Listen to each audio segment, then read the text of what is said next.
Part of within the crypto world, right? We know that traditional money, the old heads, have been hesitant for a number of reasons. It's not all just a lack of understanding.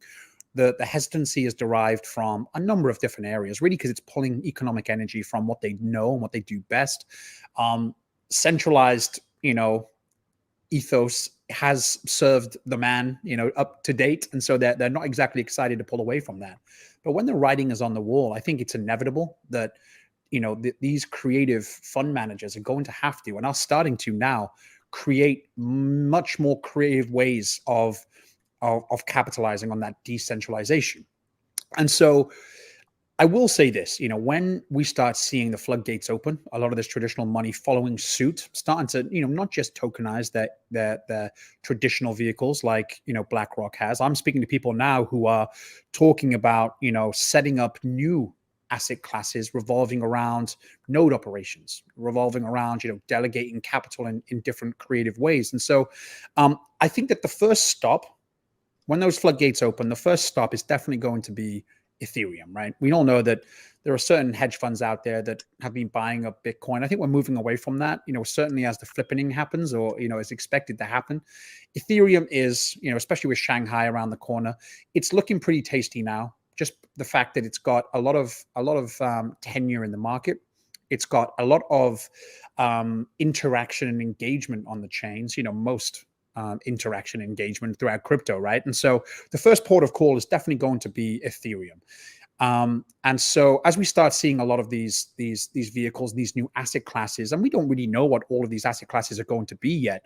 We just know that hedge funds are creative, and even outside, even if it's just the tokenized traditional stuff, there's so much volume coming to the market. That volume is going to have to matriculate through the rest of crypto. And to me, HEX, PulseChain, PulseX it has to grab, a very decent portion of that. And we're in a sweet spot right now with HEX specifically, but even when these new two other projects launch, that it doesn't take a lot of capital to move the market. We're going to see some real great price appreciation, hopefully, without necessarily having to compete with an Ethereum. We don't need to. People are saying what's going to happen when PulseChain, PulseX launch, and we have, and Shanghai happens. Is it going to potentially pull economic energy away? It's irrelevant to me, because we're going to see a lot of the big money coming in, and they want to invest in a trusted platform, something that's been around for a long, long time. And while we've had one cycle with HEX that's kind of gone through a litmus test, is now probably a bit more of a proven entity, let's say, or at least a vetted entity in a lot of the right ways. It still pales in comparison to the last, however long it's been with Ethereum being around. And so, either way, Shanghai or not, the real big bags that are going to move the needle, it's not the retail investors looking for the shiny new object anyway, or it's going to be those big institutional bags. And so they're for sure going to come in, and they're going to hit Ethereum first. But we're not competing with Ethereum. We don't have to right now. We're so early in the game. The whole ecosystem is so much in its infancy that even taking a portion of those big bags coming in, and it's going to happen. I've been having those conversations. I've been educating a lot of the folks that I know in my network about this ecosystem, and it's not a tough sell. So I'm not even thinking about this as a replacement or who's stealing what economic energy or market share from the other. I'm thinking of this as, hey, you guys head into Ethereum and pump, crypto as a whole. We're well positioned. We have the selling propositions to pull enough economic energy into this ecosystem, certainly during this first bull chain, that we're going to see some astronomical price performance anyway. So it's always interesting to me when folks talk about, the elephant in the room, right? The Shanghai update that's coming up. And so, and I really don't think it's going to have such a big effect on us. We're not looking to take over Ethereum. We don't need to. Certainly right now, maybe in a couple of cycles time when hopefully the network effect of this ecosystem is such that there's a lot more adoption. It does take then more capital to move the market. The liquidation is not the same. And so, or the liquidity, is not the same. And then that's a problem. But right now, for the majority of us, this isn't a conversation we need to necessarily be stressing over. I know No, that was a very sporadic thought process. I'm sorry about that. no. Just, I mean, I think we can perfectly dovetail that into strategy too. I mean, is it retail? Is it just buying tokens and, maybe using a loan product not to sell them, for example? Wink, wink. There's a couple of those coming up, and then, or institutional wise, they're building products around PulseChain. Like, what do you think is going to happen with that?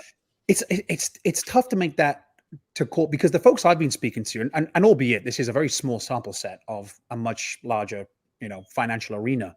But these guys, are looking at, firstly, tried and proved, strategies that they can build on. And so, we're like we kind of mentioned earlier, we're entering into a space where now they realize that crypto is a bit more mature, it's better situated, and it can handle a lot of this new action. And so, node operations is a big thing. I think that when it comes to how we already being in the market, right, should be thinking about what we're doing in relation to anticipation of these big institutional players coming in. And I want to be clear too. It's not just the institutions bags and the fund managers applying their funds, their funds assets. It's also individuals too. I mean, the folks I'm speaking with, a lot of them are excited, and some of them are very, very wealthy people. They'll have millions of dollars that they'll want to put into the market. And for HEX right now, that's price moving, right? And so these guys, the SEC Series kind of 7 regulations that come into effect with a lot of traders, where they're not able to have that conflict of interest, isn't necessarily as strict. And so there are creative ways to circumvent that. So when I say institutional bags, I'm talking about real high rollers in traditional finance, just from a personal perspective too, and what they're looking to do. So when I ideate about what I want to do, I also want to pay attention to what they have in mind, because they know what their funds are going to be doing too, right? And so I think for our purposes, and for the conservative investor out there, an Ethereum buy and hold, a Uniswap buy and hold makes total sense to me. Maybe even some of the layer 2s there as well. But I think that, to simplify a lot of our ethos going forward, if you're very, very conservative and you don't have a speculative bone in your body, you can probably feel comfortable holding a bag of ETH. And where we may think that ETH could do potentially a 5 or a 10x according to traditional cycles, I think we're in a very different boat now, and that's likely to be a lot higher than most are anticipating.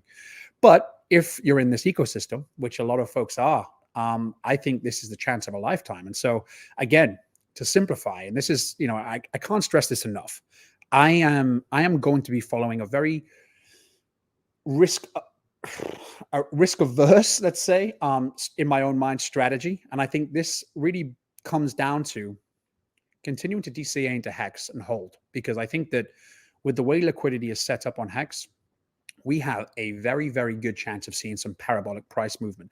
I don't know if anyone here has been watching, some of the charts, the TA that someone like Axis Alive has been doing. He breaks this down fantastically, and there's a reason why a lot of people are talking about the very bullish outlook that he has and the way he breaks it down.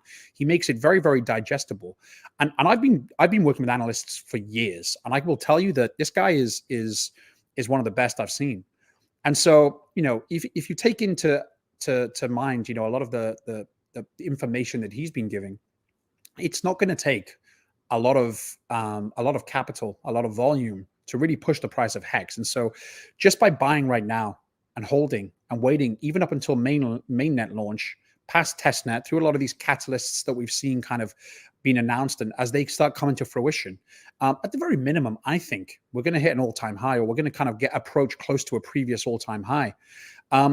Then a lot of people have it in mind that maybe selling at that point and capitalizing on, a certain time where they believe that after the mainnet launch, we could see a price dip, and, the economic energy is spread through into, PHEX when we get that copy. I also think this is irrelevant for most of us. If we have a long enough time frame and time horizon, and I'm not talking 5-10 years, I'm talking like 2-3 years, 2 years, 1 year even, right, after launch. I think that just by buying, holding, having your HEX copy, and then being able to capitalize on price appreciation on both chains, because EHEX is not going anywhere. I think that in itself is going to provide us with, a unicorn opportunity. Really, it's a stock split, right? And so, what we've seen traditionally, and this is something that Axis touched on too, and I never thought of likening it to a a stock split like Tesla saw, but we could see some real parabolic growth there. And so just by holding, I think that a lot of us can really reap the rewards there. Now, with PulseChain and PulseX, I think that out of the gates, it's almost irrelevant too in terms of, when and how a lot of this capital comes in from the big financial guys, because we're still so early that it's not going to take monumental volume to move the price, hopefully, right? We're going to see how that plays out. This is a situation that we haven't really seen before.